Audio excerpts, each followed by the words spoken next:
The question I got to ask is how to create my Google My Business page, or what is now referred to as a Google Business Profile. So first of all, what I recommend you do is do a search for your business. If I look for Burris Consulting,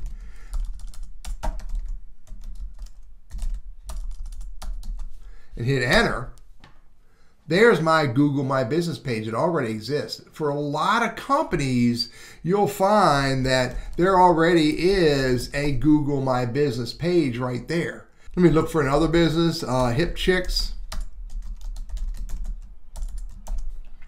And again, there's the Google Business My Business. So I really encourage you to do a search for your company, your business name, and see if there's at least what's referred to as a skeleton Google Business Profile already on LinkedIn. And if it is, then you can go through the steps of saying, I own this business, and you can take ownership of it and start building upon it. But if you do a Google search for your business name and it does not show up anything over here, then the next step would be to do a search for Google My Business, go to that page, or Google Business Profiles, and right here you can click on Get Listed and click on Manage Now, and you can start the process of building your own Google Business Profile. Follow the steps.